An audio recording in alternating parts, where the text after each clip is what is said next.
This proof is going to make use of the new tactic involving CP, where we're assuming a statement function version of the antecedent.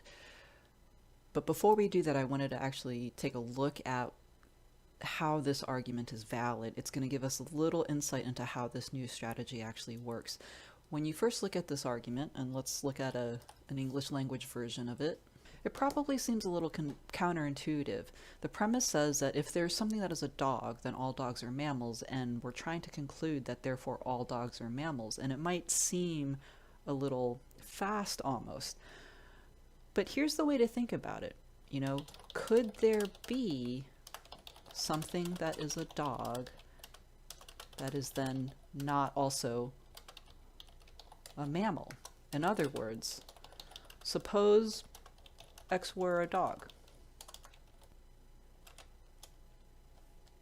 You know, and I'll put a question mark there just as a way of indicating that this is just an assumption. We're not saying that we know that X is a dog, but just if X were a dog. Well, if X were a dog, then there'd be something that was a dog, right? And if something were a dog, and if something is a dog, then then along with premise 1, then we know that all dogs are mammals. Because you know something about subproofs and formal logic, and because of the way that I've indented here, you know that we're not quite done with the proof. We have gotten our conclusion. That is to say, we know that there couldn't be something that's a dog and then not a mammal. You know that we're not quite done with the proof. We need a way to sort of get out of the subproof and discharge this little supposition that we've made here. But this is why this argument is valid. It's because given the premise, it does follow that for all things, if it is a dog, then it has to be a mammal. It can't fail to be a mammal. That is to say, therefore, all dogs are mammals. Now, you know, as a strategy for proof discovery, I actually don't think thinking through this particular proof helps all that much, because we are kind of stuck in the quote-unquote the subproof. But I think it does help us understand what is going to happen in the proof. And so I'm going to keep it down there at the bottom of our page here. All right, so the new strategy says whenever you have a conclusion that is a universally generalized conditional. Now again, like in the handout, from a legal perspective, you aren't limited to universally generalized conditionals. It's just the most common place where it's going to be a useful tactic. When you have a universal generalization of a conditional, target a statement function version of your conclusion, knowing that you'll UG as the last step of your proof. Now, when we target the statement function, then the first thing to notice is that it is a conditional, and so we're going to be using CP, and our assumption for CP is just the antecedent, and what we want to derive is just the consequent.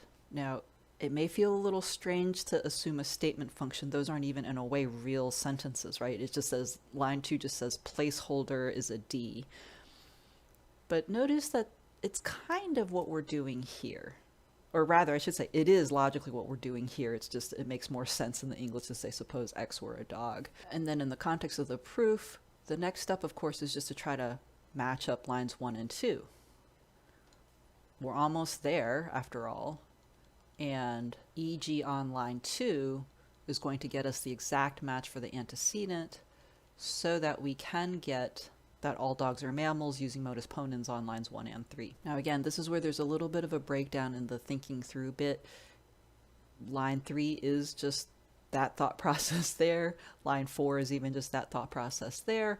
But as we noticed before, or anticipated before, we're sort of stuck in a subproof. We're definitely stuck in a subproof here. And you might even be thinking, uh-oh, we're stuck in a subproof and we've already got what we want. Well, that's okay. We aren't done with the proof until we have our desired conclusion on the last line of the proof unindented. But there's also another clue. We don't want all dogs are mammals as the last line of our subproof. We just want that X is an M. How might we get that? Well, pretty straightforward.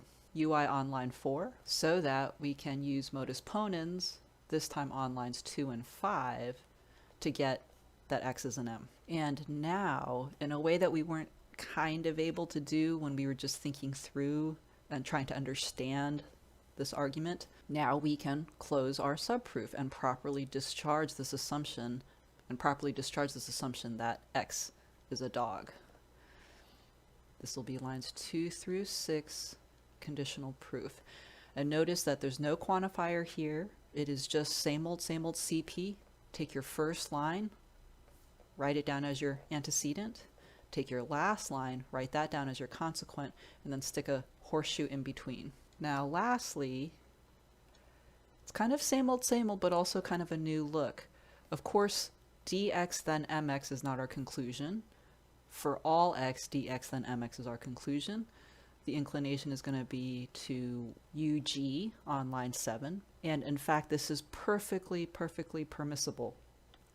But we can run through and check. Firstly, have we generalized over a variable? Yes, we have. Secondly, was this variable, and this is the new restriction this week, right? Secondly, was this variable free in the first line? Well, here x is free in the first line, but the rest of that restriction is that x can't be free in the first line while you're still in that subproof. At line 7, we have closed that subproof. We have discharged that assumption, and so we're okay on that restriction as well. So let me just clean this up just a little bit so it looks a little more normal. And there you have it, using this strategy where when you have a universal generalization of a conditional, target a statement function version of it with CP, which means assuming just a statement function version of the antecedent, trying to derive a statement function version of the consequent, and then finishing off your proof with UG.